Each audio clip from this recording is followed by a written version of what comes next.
Welcome back to Whispers in the Dark. Turn down the lights, put on your headphones, and turn the volume up. Tonight, we enter a dying apartment building where something has been sleeping beneath the foundations for nearly a century. Something that knows the voices of your family. Something that wears the faces of the dead. And something that has been waiting for a mother to invite it home. This is the story of Graven House. Now, let's begin. The rain had been falling over the city for 3 days when Emma Mercer arrived at Graven House. It was not gentle rain. It hammered against the windows of the taxi like handfuls of gravel. Water flowed through the gutters in black rivers, carrying cigarette ends, dead leaves, scraps of newspaper, and pale shapes that might once have been rats. Emma sat in the back seat, with one hand pressed against the cold glass. Beyond the distorted curtain of water, Graven House rose above the surrounding streets. 14 floors of stained concrete and rusted balconies stood beneath a sky the color of infected flesh. Most of the windows were dark. Some had been boarded over. Others stared outward with broken glass teeth. A faded sign hung above the entrance. Graven House residents only. Someone had painted the words God left first beneath it. Emma paid the driver and stepped into the rain. The taxi disappeared before she reached the front doors. For a moment, she stood alone beneath the building, soaked through, staring up at the narrow balconies. The tower seemed to lean toward her, as though straining to hear the sound of her breathing. Then a face appeared at a window on the 11th floor. A little girl. Poppy. She waved both arms wildly. Emma smiled and waved back. The girl vanished from the window. The front doors opened with a mechanical groan. Poppy came racing across the lobby in pink socks and an oversized jumper covered in silver stars. Her dark hair flew behind her in a tangled cloud. She threw herself against Emma with enough force to nearly knock them both into the wall. Aunt Emma. Emma wrapped her arms around her niece. You got taller. You say that every time. That is because you keep doing it. Poppy looked up at her with huge brown eyes. Mum said you might not come. The words struck harder than Emma expected. She brushed wet hair away from her face. Your mum says a lot of things when she is angry. She was not angry. Poppy hesitated. She was crying. The lift had been out of service for almost a month, so they climbed the stairs. Graven House smelled of wet plaster, boiled vegetables, stale smoke, and something metallic rising from the lower floors. The emergency lights buzzed overhead. Water dripped through cracks in the ceiling and gathered in shallow pools along the steps. They passed doors covered with eviction notices. Most of the residents had already left. The city had ordered the building evacuated by the end of the week. Graven House was scheduled for demolition once the last families were gone. Leona Mercer had 3 days to move herself and her children into temporary accommodation. Emma had 3 days to help. She had not seen her older sister in 8 months. They reached the 11th floor. The corridor was long and narrow, lined with peeling yellow wallpaper. At the far end, a window rattled in the wind. Apartment 1106 stood open. Warm light spilled into the corridor. Inside, Leona was kneeling between several cardboard boxes. She wore an old gray vest and black trousers dusted with plaster. Her dark hair had been tied into a rough knot, exposing the pale skin of her neck. For an instant, Emma thought her sister looked exactly as she had when they were children. Then Leona turned around. Exhaustion had carved deep shadows beneath her eyes. Her cheeks looked hollow. There was a fatting bruise along one wrist. Neither sister spoke. Poppy looked from one to the other. I found her downstairs. Leona stood. So I see. Emma placed her bag beside the door. The trains were delayed. The trains are always delayed. I came as soon as I could. You came 3 days after I called. I had things to sort out. Leona gave a tired laugh. Of course you did. A boy appeared in the kitchen doorway. Theo was 13, painfully thin, with long hair that kept falling across his eyes.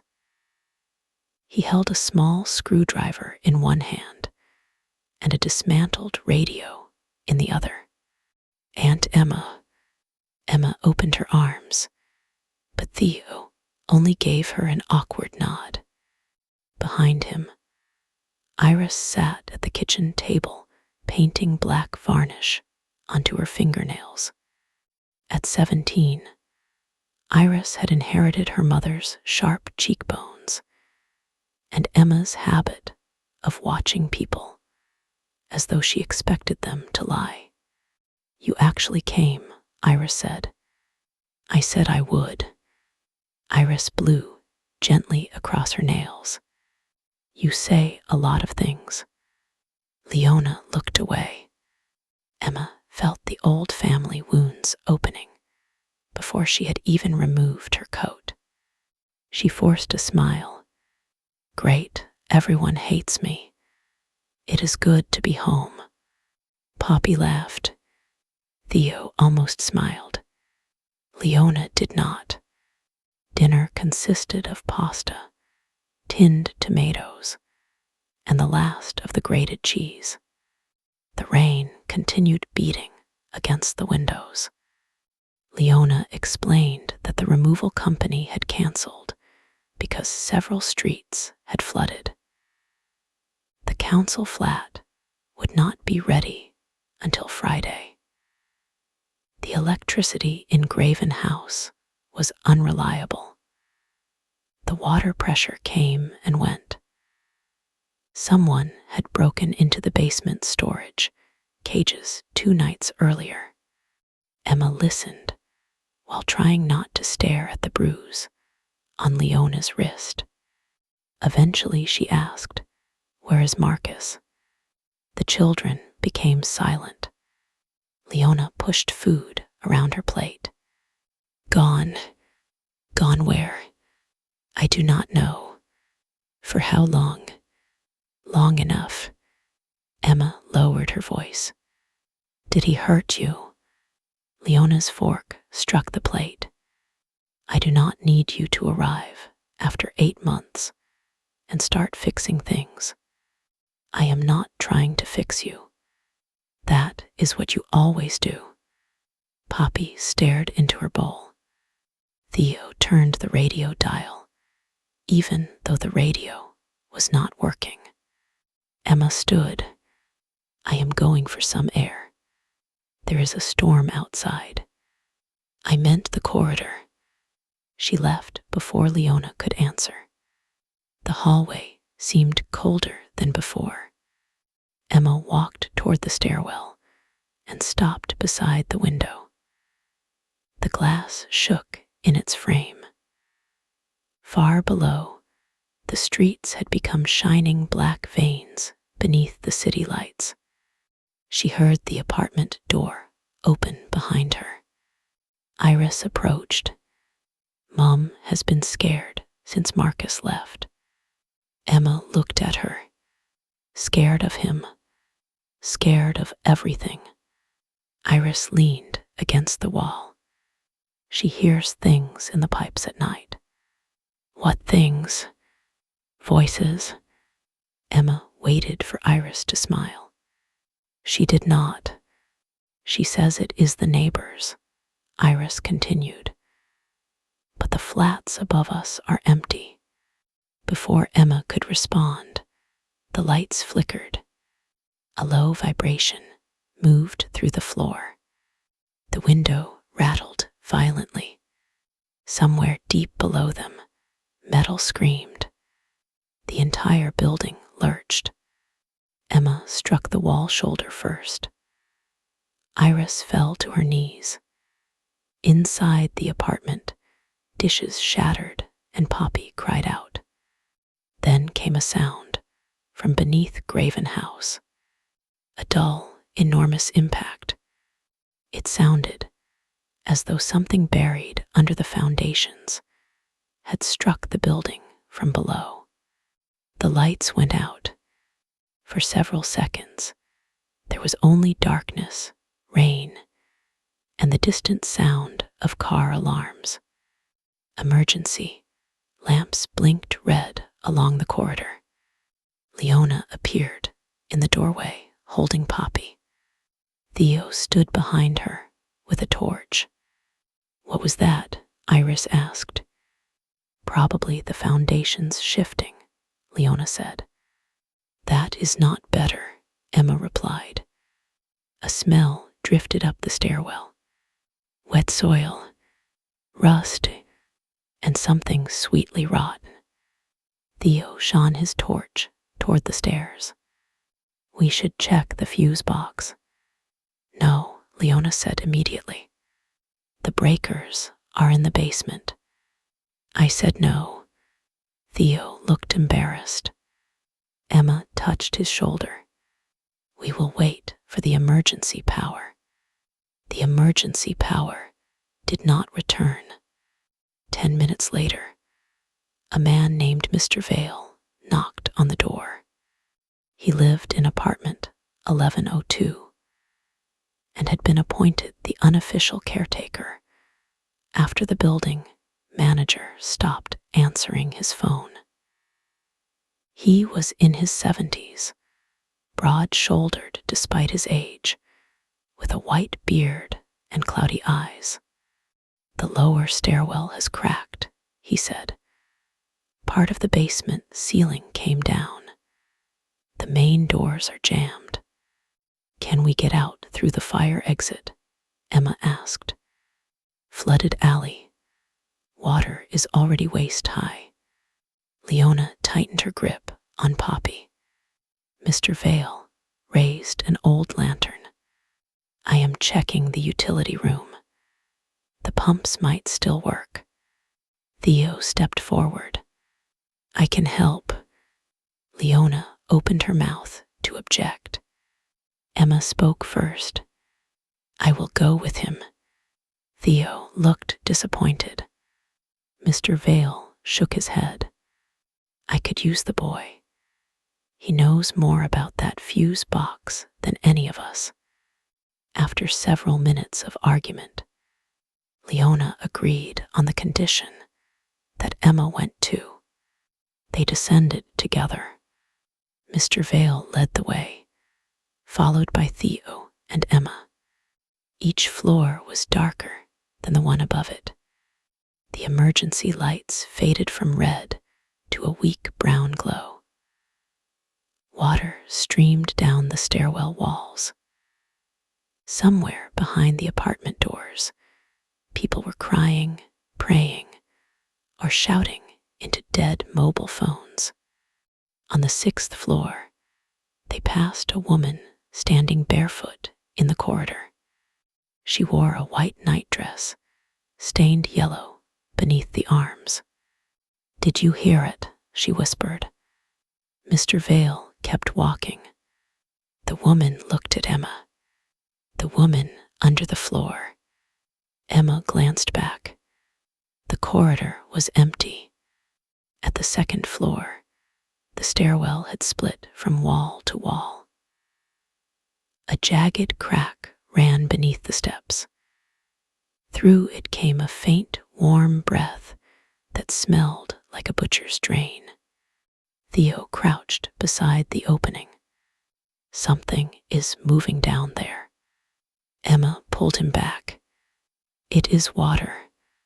"No." Theo aimed the torch through the crack. Far below, the light touched something pale. It withdrew at once. Theo looked up. Water does not blink. The basement door was twisted in its frame. Mr. Vale forced it open with a length of pipe. They entered a chamber filled with ankle-deep water. The basement had once contained a laundry room, storage cages, and a maintenance workshop. Now the ceiling sagged under the weight of the building. Pipes had ruptured. Dirty water poured down the walls. The earthquake, or whatever it had been, had split the concrete floor. A hole nearly 4 meters wide gaped near the center of the room. The floor around it had collapsed into a hidden chamber below. Theo stepped closer. Brick walls were visible beneath the broken concrete. Mr. Vale frowned. "That room is not on the plans." A narrow stone staircase descended into darkness. Emma caught Theo by the back of his jumper. "We are not going down there. We need to reach the main breaker," he said. "It might be inside." The breaker is against that wall. The metal cabinet had been crushed by falling concrete. Mr. Vale swore softly. Theo shone his torch down the stairs. There are wires running into the chamber. Old black cables had been fixed along the stone wall. They looked decades older than the building itself. Mr. Vale stared into the opening. Graven House was built over a church hospital. "What happened to it?" Emma asked. "Fire." Theo started down before either adult could stop him. Emma followed, cursing his name. The staircase ended in a circular brick room. The ceiling was low enough that Mr. Vale had to stoop. The air was warm and damp. Hundreds of names had been scratched into the walls. Some were dates: 1919, 1920, 1921. Others were single words: mother, hunger, voice. In the center of the room stood a wooden chair fitted with leather straps. A copper-speaking tube descended from the ceiling and ended above the chair like the mouthpiece of an enormous instrument. Along the far wall was a cabinet containing wax recording cylinders. Theo approached it. "Do not touch anything," Emma said. He opened the cabinet. Most of the cylinders had melted or cracked. One remained intact inside a padded wooden case. A handwritten label had been tied around it. "Final confession of Dr. Elias Wren." Mr. Vale wiped condensation from the cabinet door. I have heard that name. Who was he? Theo asked. A doctor. Worked at the hospital before the fire. Emma examined the chair. The leather restraints were black, with old stains. Something had been carved into the seat. A circle formed from dozens of tiny open mouths. Theo discovered an antique recording machine on a shelf. Its brass horn had collapsed inward, but the mechanism appeared intact. There is no electricity, Emma said. It is operated by a spring. Theo, I just want to see if it works. He placed the wax cylinder onto the machine. Emma seized his wrist. That is enough. A drop of water struck the back of her neck.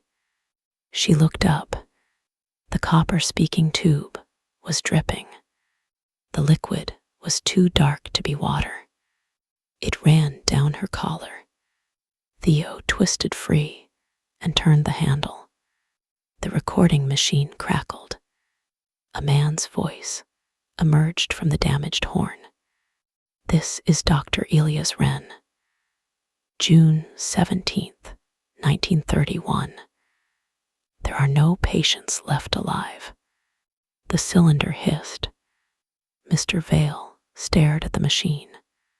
The doctor continued. The entity is not a ghost. It does not haunt the dead. It hollows the living. It enters through grief and speaks through the voices we cannot bear to lose. Emma reached for the handle. The machine turned by itself. We named it the Hollow Mother. This was our first mistake. A name invites recognition. Recognition invites passage. The copper tube above the chair groaned.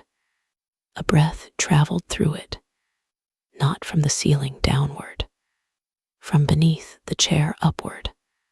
The recorded voice began to tremble.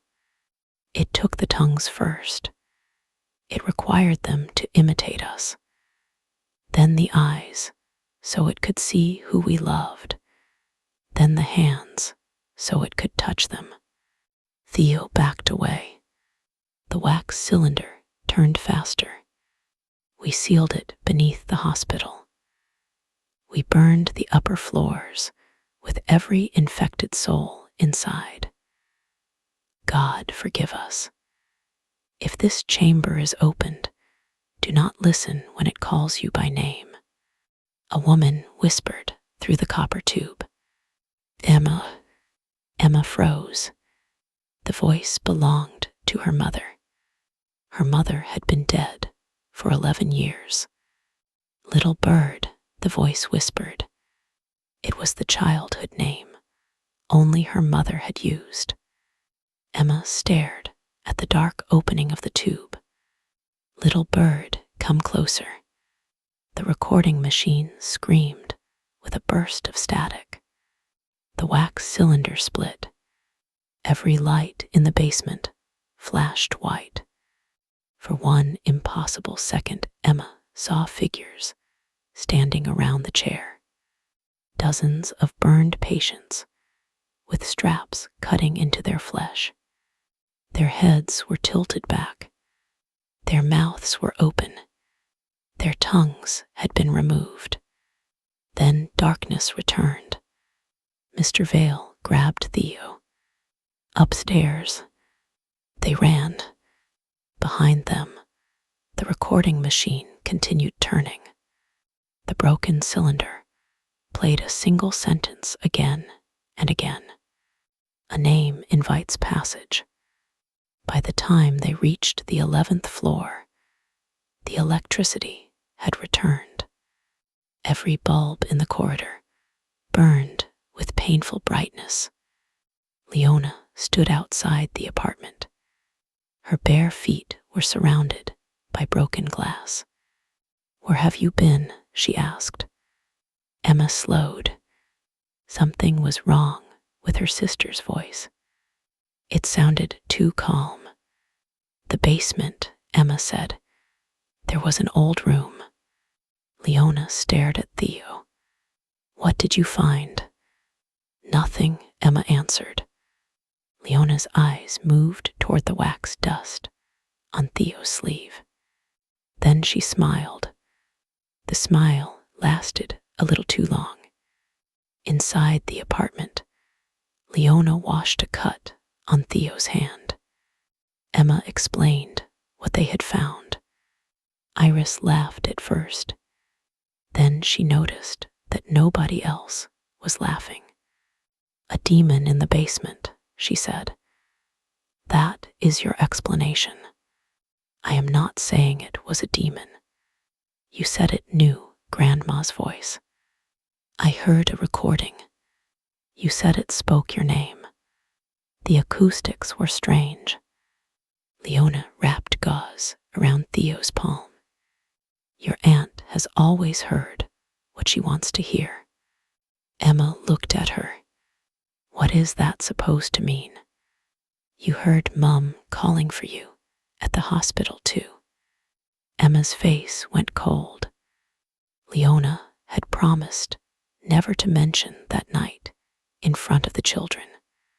Their mother had spent her final hours drowning in fluid from her own lungs. Emma had been outside the room, too terrified to enter. She had heard her mother calling her name. She had not gone in. Leona had. I was 19, Emma said. You were always leaving. I came back. After she died, the kitchen tap turned on by itself. A stream of black water poured into the sink. Poppy screamed. Leona shut it off. The pipes began knocking inside the walls. 3 slow strikes. Then 3 more. The sound traveled through the apartment. Kitchen, bathroom, bedrooms. It stopped behind Leona. A wet voice whispered through the wall. Mother. Leona turned. The wallpaper bulged outward. Something moved beneath it, tracing the shape of long fingers. Emma pulled the children back. The wallpaper split. Black water sprayed across the room. Leona stumbled as the liquid struck her face. She gasped. Her mouth opened. The black water poured between her lips, as though being sucked into her. Emma grabbed her shoulders. Leona. Leona convulsed. Her forehead struck Emma's nose. Blood burst across them both. Leona collapsed onto the floor. Theo screamed for his mother. Emma rolled Leona onto her back. Her eyes were open, but only the whites showed. Black veins spread beneath the skin of her throat. Poppy began to cry. Mommy.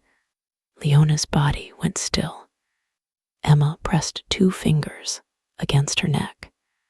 There was no pulse. No, Emma whispered. She began compressions. Leona's ribs shifted beneath her hands. Emma pushed again. Something inside Leona's chest pushed back. A hard shape moved beneath the skin. It traveled from the ribs to the throat. Leona's jaw snapped open. A stream of black water erupted from her mouth and struck the ceiling. Her back arched so violently that the bones cracked. Then she inhaled. The sound resembled a dying animal dragging air through a crushed windpipe. Her eyes rolled forward. They were no longer brown. A cloudy white film covered them. Emma, Leona whispered. Emma knelt beside her. I am here. Leona smiled. I know. She seized Emma by the throat. Leona lifted her from the floor with one arm. Emma kicked helplessly as her sister's fingers tightened. Theo struck Leona with a chair. The chair broke against her back. Leona turned her head slowly. "You always were my soft boy." Her voice changed. It became Marcus, then Iris, then Poppy, then their dead mother. Theo stepped backward. Leona threw Emma across the kitchen. She struck the refrigerator and fell among shattered plates. Iris grabbed Poppy. "Run!" Leona lunged. Theo slammed the kitchen door in her face. The wood shook as Leona struck it from the other side. The children dragged Emma into the corridor.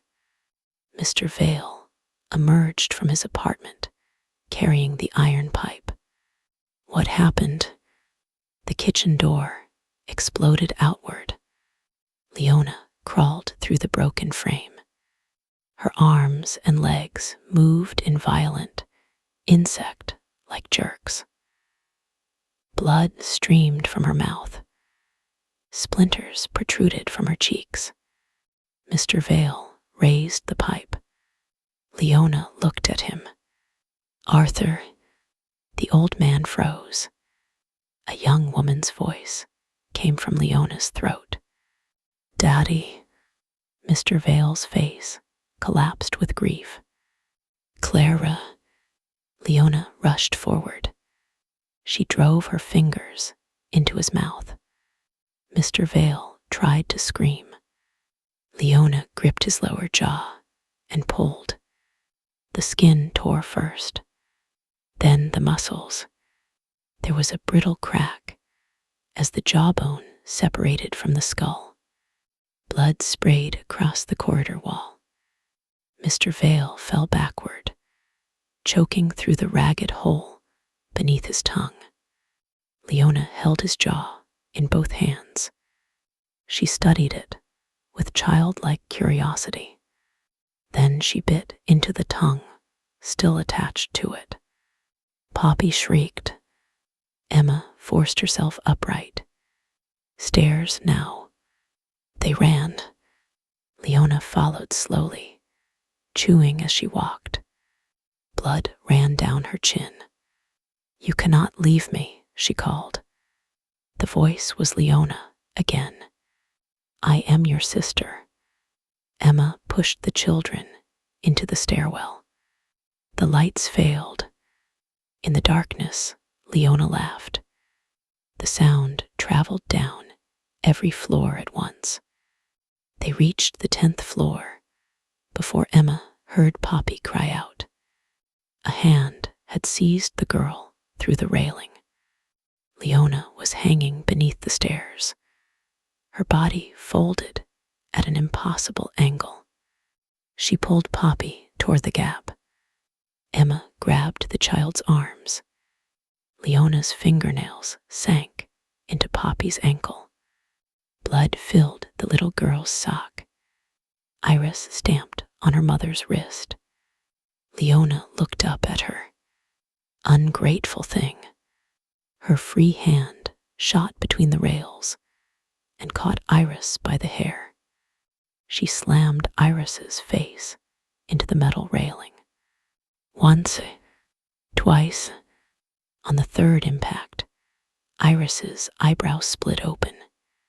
Theo drove the screwdriver into Leona's hand. Leona released them. She dropped through the stairwell. They heard her body striking the railings below. Metal rang through the darkness. Then silence. Poppy sobbed against Emma's chest. Iris wiped blood from her eye. "Did we kill her?"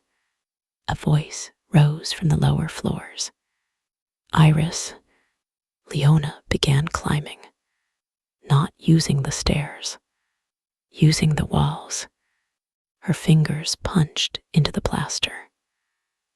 Her bare feet found cracks in the concrete. She moved upward through the central shaft, with her stomach facing the wall and her head twisted completely around to watch them. Emma led the children onto the 10th floor. Apartment 1004 stood open. A woman named Kasia pulled them inside. Kasia was a hospital nurse in her 30s. Her left forearm had been wrapped in a towel soaked with blood. "What is happening?" she asked. Emma locked the door. "My sister is sick." "That is not sickness." A heavy impact struck the corridor wall. Dust fell from the ceiling. Kasia backed away. "Something attacked me in the laundry room." She removed the towel. A human bite had torn a crescent from her forearm. The flesh surrounding it was already turning black. "Who bit you?" Emma asked. Kasia began crying. "My son." A scraping sound moved across the ceiling. Everyone looked up. A child's voice whispered from the ventilation shaft. "Mommy." Kasia covered her mouth. "No." The vent grill fell. A boy dropped into the room. He could not have been older than 6. His skin had turned gray.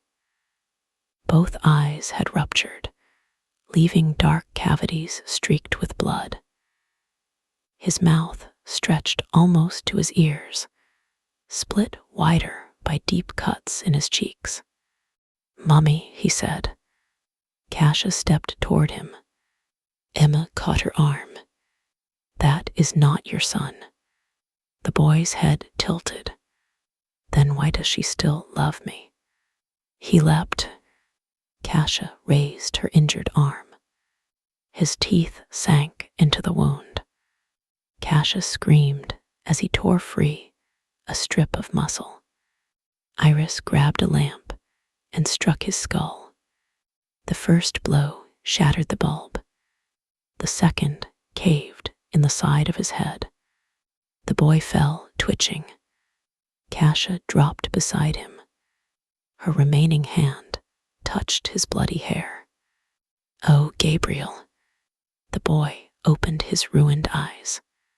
His fingers plunged into Kasia's wound. He pulled the flesh apart. Kasia screamed as he climbed inside her arm, forcing his hands beneath the skin.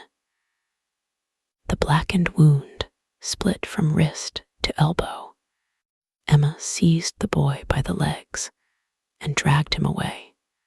A length of Kasia's tendon came with him. It stretched like a wet cord before snapping. Theo vomited against the wall. Iris struck the boy again and again, until his skull became a soft red cavity. Kasia stared at what remained of her son. Then she began laughing. It was a quiet sound at first. Her shoulders trembled. Her laughter deepened until it no longer sounded human. She raised her injured arm. The torn flesh was moving. Small mouths opened within the wound. Each mouth whispered a different name. Poppy, Theo, Iris, Emma. Kasia stood. Emma pushed the children toward the bedroom. Kasia rushed them. Iris slammed the door, trapping Kasia's arm in the frame. The mouths in the wound shrieked. Emma grabbed a heavy sewing machine from the desk and brought it down on Kasia's elbow. Bone cracked. Again, the joint folded backward. Again, the arm came free. Kasia stumbled into the hall, staring at the ragged stump. The severed arm continued clawing at the floor. Theo kicked it away. From outside the apartment came Leona's voice. Found you. The front door buckled inward. Emma looked toward the bedroom window. A maintenance platform hung outside the building, suspended by steel cables. The window, she said. Rain burst into the room as Theo forced it open. The platform was 2 meters below. Iris climbed out first. She lowered Poppy into her arms. Theo followed. Emma was halfway through when the bedroom door shattered. Kasia entered, dragging her dead son by one leg. Leona crawled behind her. Their faces were stretched into identical smiles. Emma dropped onto the platform. Theo pressed the descent switch. Nothing happened. No power, he said. Leona leaned through the window. Rain washed the blood from her face. For one moment, she looked almost normal. Please, she whispered. Poppy reached toward her. Mommy. Emma slapped the girl's hand away. Leona's face changed. The skin around her mouth split. Her jaw opened wider. A cluster of stolen tongues writhed inside her throat. Mr. Vale's tongue, Kasia's tongue, the tongue of the dead boy, others that had been taken decades before. They moved together and spoke in a chorus. Come home. Leona climbed onto the platform. The metal structure tilted under her weight. Iris found the emergency release wheel. She turned it. The platform descended 1 floor with a violent jolt. Leona lost her grip. Her fingers caught the edge. Emma stamped on them. Leona looked up. You left Mom alone. Emma stopped. Her sister's face softened. She called for you. I know. She begged you. I know. She died wondering why you did not love her. Emma's eyes filled with tears. Leona smiled. That is the door you opened. Her fingers reached higher. Emma brought her heel down. The bones broke. Leona fell. She vanished into the rain. Several seconds later, something struck a balcony below. The platform continued descending. At the 7th floor, one of the cables snapped. The platform swung away from the building. Poppy screamed. They slammed back against the concrete. Theo's left hand was crushed between the platform and the wall. His fingers burst open. Blood streamed across his wrist. Emma pulled him free. 2 fingers bent sideways. I cannot move them, he gasped. You do not need to. Hold on with the other hand. The remaining cable groaned. Below them, the flooded alley churned with brown water. A maintenance door stood open on the 5th floor. Iris caught the frame as they passed. One by one, they climbed inside. The platform fell moments later. It disappeared into the flood with a crash. The 5th floor corridor had changed. The wallpaper pulsed gently, expanding and contracting like the inside of a lung. Water dripped upward from the floor and vanished into the ceiling. Apartment doors stood open on both sides. The residents were gone. In every room, televisions displayed the same image despite the power failure. Leona sat in the wooden chair beneath the basement. Her wrists were strapped down She stared into the camera. "Emma," she said from every television. The children covered their ears. Leona smiled. "You brought me a beautiful family." The screens filled with static. Shapes moved inside it. Burned patients. Dozens of them. Their empty mouths opened and closed. Theo pointed down the corridor. A green exit sign glowed above the stairwell. They moved toward it. Poppy lagged behind. The television inside apartment 503 changed. A cartoon appeared. Bright colors. Cheerful music. Poppy stopped. On the screen, an animated rabbit waved. "Hello, Poppy." She stepped into the apartment. Emma did not notice until they reached the stairwell. "Where is Poppy?" They ran back. The apartment was empty. The television showed only static. Then Poppy giggled from inside the wall. Emma pressed her ear to the wallpaper. "Poppy, Aunt Emma." Her voice came from the pipes. "It is dark." Theo followed the sound into the bathroom. The wall behind the bathtub had collapsed, revealing a narrow maintenance shaft. Small bloody footprints led inside. Emma took a torch from the kitchen. "I will go." Iris shook her head. "We stay together." They entered the shaft. It was barely wide enough to crawl through. Pipes pressed against their shoulders. Rust tore their clothing. The walls were coated with black mold that resembled tiny handprints. Poppy's voice moved ahead of them. "Wait for me." They crawled deeper. The shaft sloped downward.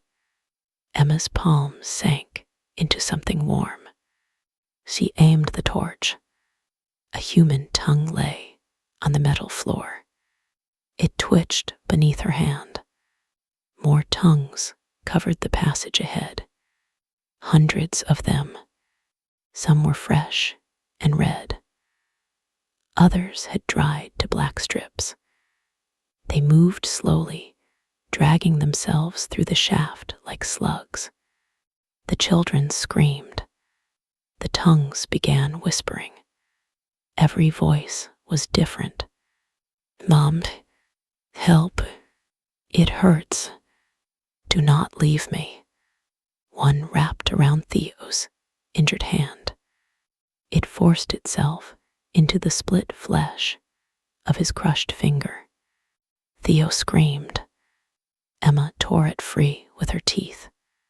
The tongue thrashed between them. She bit through it. Black blood filled her mouth. The shaft shook. A woman began crawling toward them from the darkness. Her limbs were too long. Her face was hidden beneath a curtain of wet hair. Poppy's voice came from inside her chest. "Aunt Emma." Emma raised the torch. The woman lifted her head. It was Leona. Her face had been peeled from forehead to chin. The loose skin hung around her neck like a soaked collar. Beneath it, exposed muscles flexed around her eyes. She opened her mouth. Poppy's small hand emerged between her teeth. Leona had swallowed the girl up to the wrist. Emma lunged. She seized Poppy's hand and pulled. Leona's jaws clamped down. Poppy screamed from inside her mother's throat. Iris drove a broken pipe through Leona's cheek. The metal burst through the opposite side. Leona released the child. Emma pulled Poppy free. She was covered in black slime and blood, but alive. Leona tore the pipe from her face, the hole in her cheek filled with tongues. "Run," Emma shouted. They crawled back through the shaft. Leona came after them. Her fingernails scraped sparks from the metal. They reached the bathroom. Theo and Iris dragged Poppy out. Emma turned as Leona's arms emerged from the opening. She grabbed a bottle from the floor. "Drain cleaner." Emma unscrewed the lid and poured it into Leona's face. Steam rose instantly. Leona shrieked. The exposed muscles bubbled and whitened. One eye collapsed into gray liquid. Her lips melted away, revealing both rows of teeth. Emma kicked her back into the shaft. Theo helped pull a cabinet across the opening. The wall behind it shook. They returned to the corridor. The stairwell door was chained shut from the opposite side. Theo examined the lock. "I can open it, but I need both hands." Emma looked at his broken fingers. "Iris, help him." While they worked, Poppy stared at the ceiling. "Mum is not alone." Emma knelt beside her. "What do you mean?" "There is a woman inside Mum." "I know." "No." Poppy's face went pale. "There is Mum inside the woman." Something heavy struck the stairwell door. The chain rattled. Theo slipped the screwdriver into the lock. Another impact bent the frame. The lights overhead flashed on. Every bulb burned red. The corridor filled with people. Residents stood in the open doorways. Mr. Vale was among them, holding his severed jaw against his face. Kasia carried her dead son. The woman from the 6th floor stood with her nightdress soaked in blood. More appeared behind them. Some had opened their own throats. Some had removed their eyes. One man carried both of his hands in his teeth. All of them smiled. All of them spoke together. "Mother is hungry." Theo opened the lock. Iris tore the chain free. They entered the stairwell as the residents charged. The family climbed upward. The lower floors had flooded. The roof was their only remaining escape. Emma called emergency services as they climbed. This time, someone answered. A dispatcher told her that rescue crews were approaching the building, but could not reach the main entrance due to flooding. "Go to the roof," the dispatcher said. "A helicopter will look for you." The call ended in a scream. Not Emma's scream. The dispatcher's. Then Leona spoke through the phone. "You still think there is an outside?" Emma threw it away. On the 9th floor, Theo collapsed. Black veins had begun spreading from his wounded hand. The tongue in the maintenance shaft had infected him. Emma examined the injury. The flesh around his finger was moving. Something twisted beneath the skin. "Cut it off," Theo whispered. Iris stared at him. "What?" "Before it spreads." Emma shook her head. "No." "You saw Kasia." "Theo." "Cut it off." They entered an abandoned kitchen. Emma found a meat cleaver inside a drawer. Theo placed his hand on the counter. He was crying, but he did not pull away. Poppy held his good hand. Iris wrapped a belt around his wrist and tightened it. Emma raised the cleaver. I am sorry. Theo closed his eyes. She brought it down. The first strike broke the bone, but did not sever the hand. Theo screamed. The infected fingers curled, scratching at the countertop. Emma struck again. The blade passed through. The hand fell to the floor. It immediately scuttled away on its fingers. Iris trapped it beneath a saucepan. The pan shook as the hand scratched from within. Poppy began laughing. Everyone turned toward her. Her laughter stopped. What? She asked. Emma stared into the child's eyes. For an instant, they had appeared cloudy.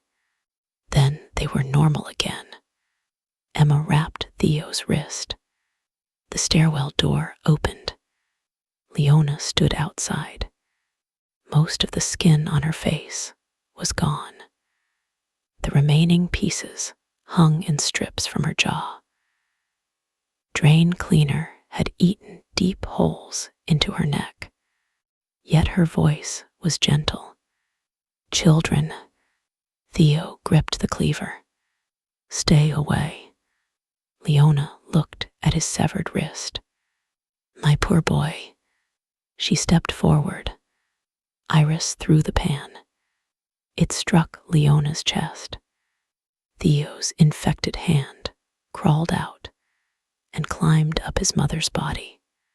Leona caught it. She placed the severed wrist between her lips. Theo watched in horror.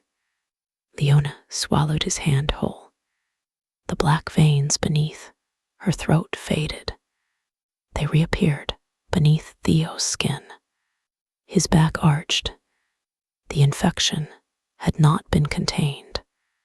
It traveled up his arm and across his chest. Theo fell to his knees. Emma held him. No, stay with me. His eyes turned white. His remaining hand closed around Emma's wrist. Then he looked at her. He was still himself. Aunt Emma, I am here. Do not let it use me. His mouth began stretching into a smile. Emma pressed the cleaver against his throat. She could not move. Theo began laughing in Leona's voice. His teeth sank into Emma's arm. Iris grabbed the cleaver. With one sweeping strike, she buried it in the side of Theo's neck. Blood erupted across Emma's face. Theo released her. Iris pulled the blade free. She struck again. The second blow severed his spine. Theo fell against the cabinets. His eyes returned to normal. He looked at Iris. His lips moved soundlessly. Then he died. Iris dropped the cleaver. Leona applauded. Such a good sister. Iris screamed and charged her. Leona caught Iris by the throat and lifted her.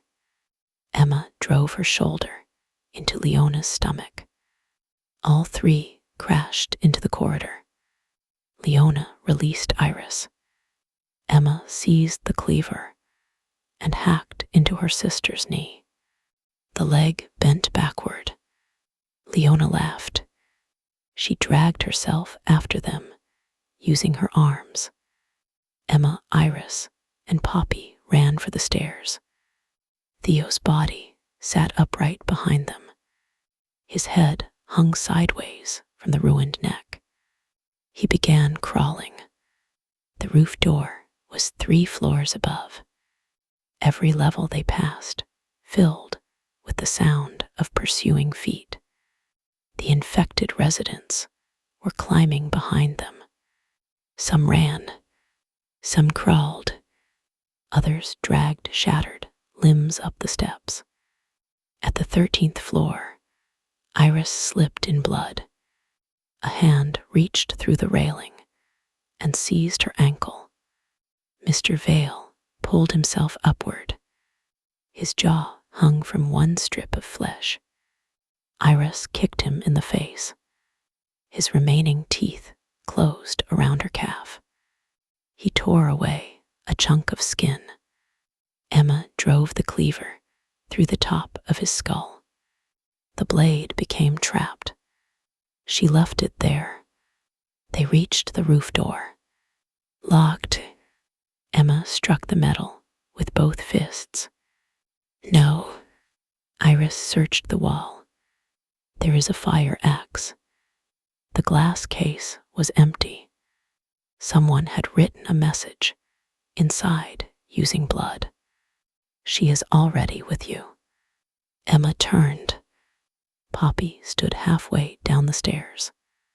Her head was lowered. Poppy, Emma said.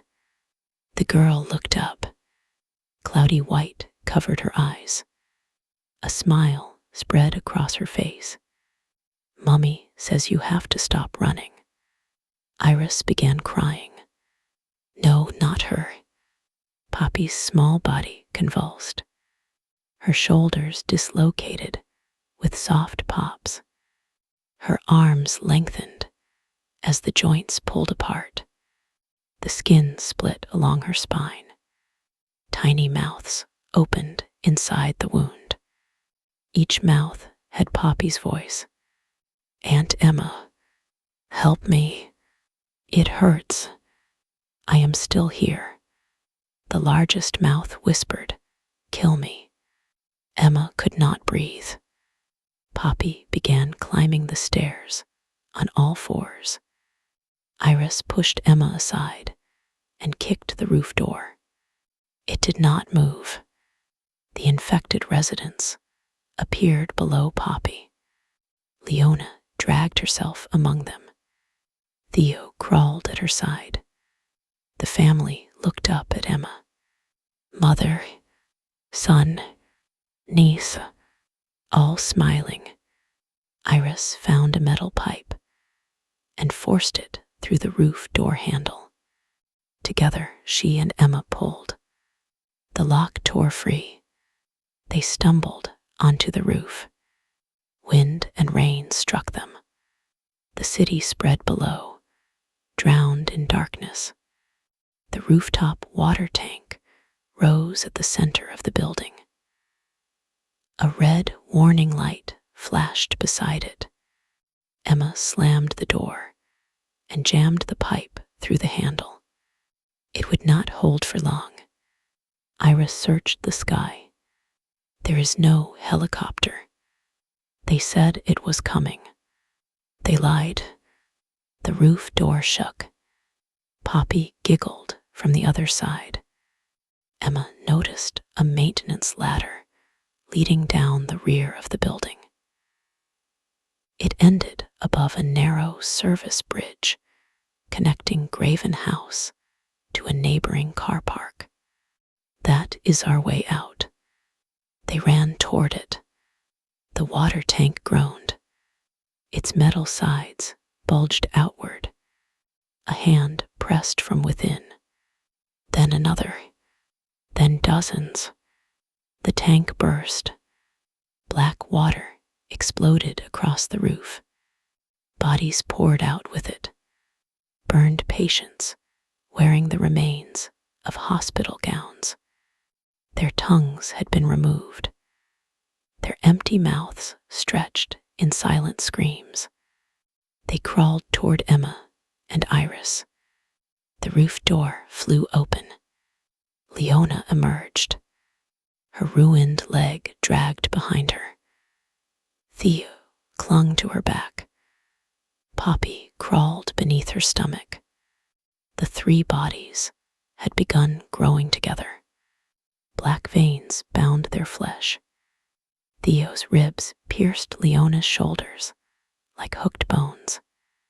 Poppy's elongated arms wrapped around her mother's waist. Their faces moved across one another, sinking beneath the skin and reappearing in different places. The infected residents gathered behind them. The Hollow Mother spoke through every stolen mouth. You wanted your family together. Emma stared at the creature. Leona's face surfaced at the center of the mass. For an instant, her eyes were brown. Emma, she whispered. The creature convulsed. Leona screamed from somewhere inside it. Do not listen to us. The cloudy film covered her eyes again. The monster charged.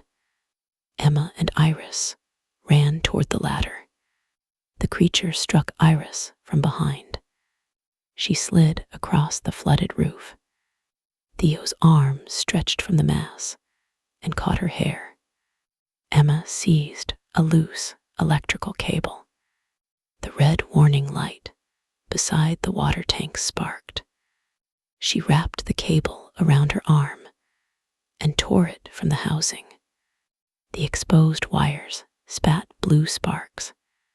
She drove them into the black water. Electricity surged across the roof. The infected residents convulsed. Their muscles locked. Several burst into flames.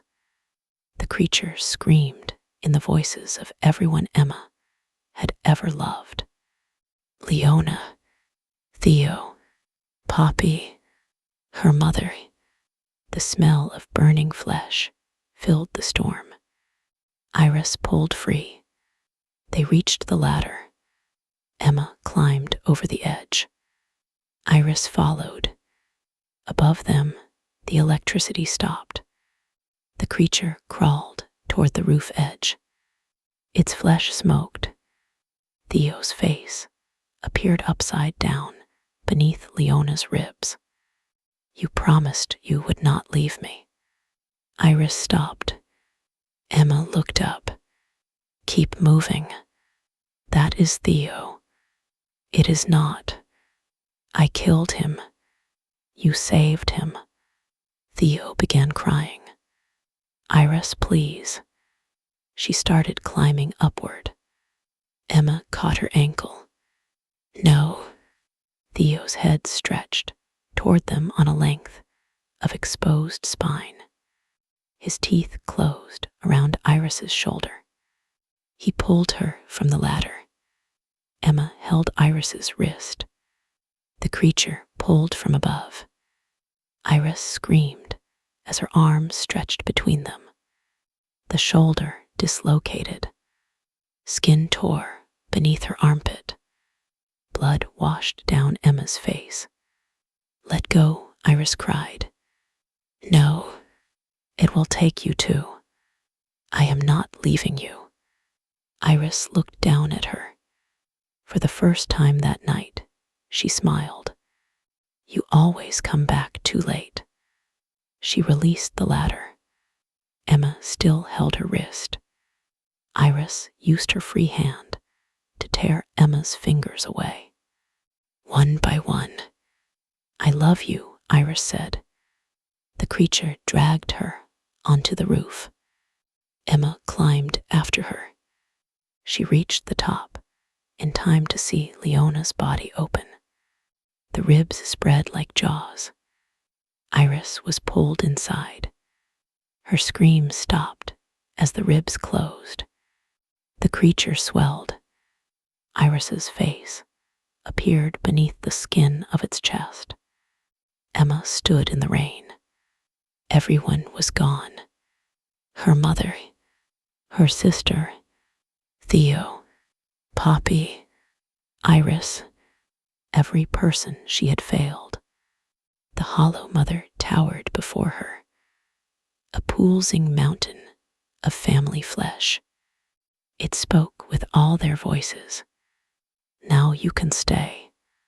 Emma looked toward the shattered water tank.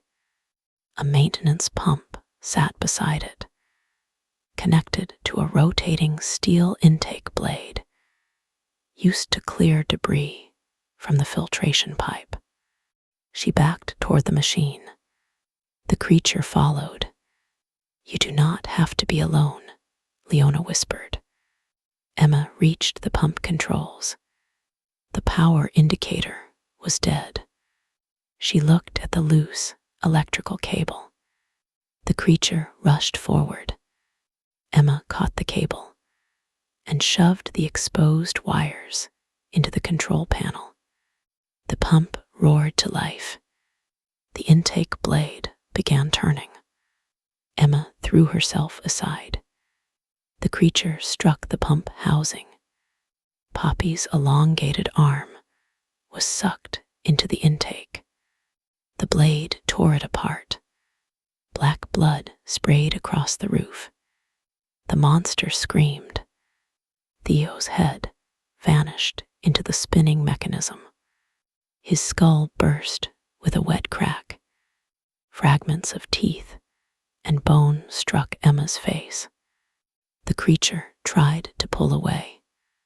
Emma wrapped the cable around Leona's remaining leg and tied it to the pump. The blade dragged the mass closer. Iris's face surfaced on its chest. "Emma, stop." Emma hesitated. Iris's eyes were clear. "It is me."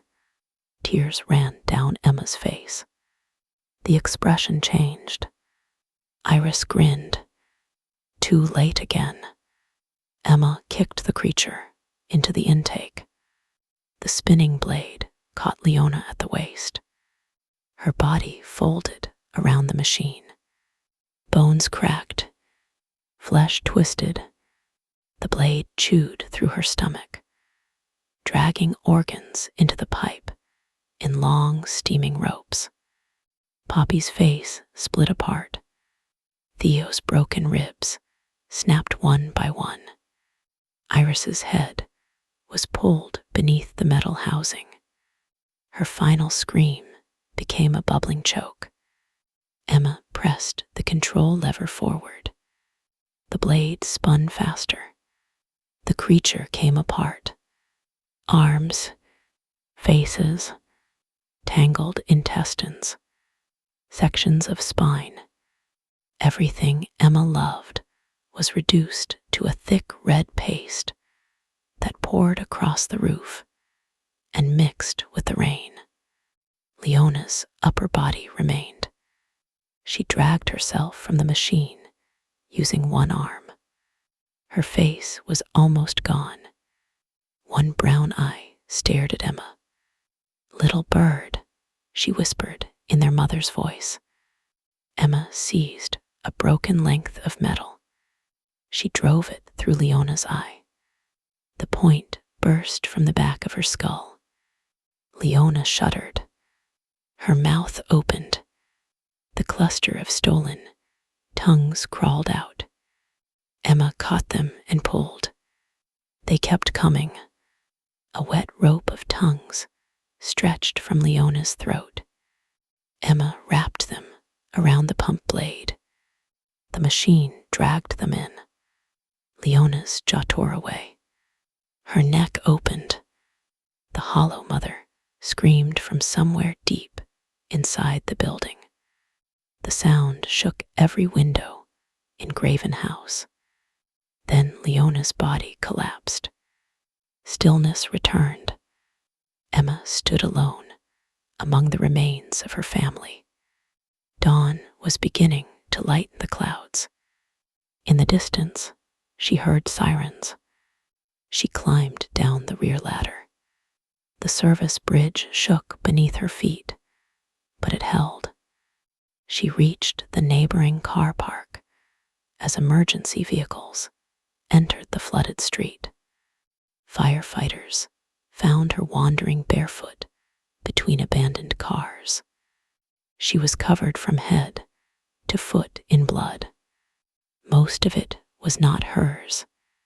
Graven House burned later that morning. The fire started on the 11th floor and spread through the empty apartments. By midday, flames had consumed the roof. The authorities recovered 37 bodies. They found no trace of Leona Mercer or her children. Emma spent 6 weeks in hospital. Doctors treated the bite on her arm, a fractured nose, chemical burns, and severe blood loss. Police interviewed her repeatedly. She told them about the hidden chamber, the recording, the hollow mother. When investigators searched the ruins, they found no underground room, only solid concrete beneath the basement. Graven House was demolished. For several months, Emma lived in a small flat on the opposite side of the city. She slept with every light on. She covered the mirrors. She removed the pipes beneath her sinks. She never answered the telephone after midnight. Then, on a quiet evening in November, she heard knocking inside the bathroom wall. 3 slow strikes, then 3 more. Emma stood in the hallway. The lights flickered. Black water dripped from the ceiling. A child began singing inside the pipes. Poppy's favorite song. Emma backed away. The bathroom door opened by itself. The mirror above the sink had fogged over. Words appeared in the condensation. "You brought us home." Emma looked at her reflection. Cloudy white spread across her eyes. Her mouth opened. A small tongue pushed between her lips. Then another. She tried to scream. Her reflection smiled first. 3 days later, a maintenance worker entered the apartment after neighbors reported a terrible smell. Emma was sitting in the bathtub. Her stomach had been cut open. Her intestines had been arranged around her in a perfect circle. Dozens of human tongues filled the bath. Each one was still moving. The maintenance worker ran from the building. He did not notice the little girl standing inside the bathroom mirror. He did not hear her whisper his name. That night, he returned home to his wife and newborn son. At exactly 3:13 in the morning, the pipes beneath their kitchen sink began to knock. 3 slow strikes, then 3 more, and somewhere far below the city, beneath concrete, soil, tunnels, and forgotten graves, something opened its mouth. Thank you for listening to tonight's story. Perhaps you believe Graven House was destroyed. Perhaps you believe Emma killed the thing that lived inside her family. But old evil does not die when its body is broken. It waits inside the places we feel safest, inside the walls, inside the pipes, inside the voices of the people we love. So when your home becomes quiet tonight, listen carefully. When the water begins to run by itself, do not look into the sink.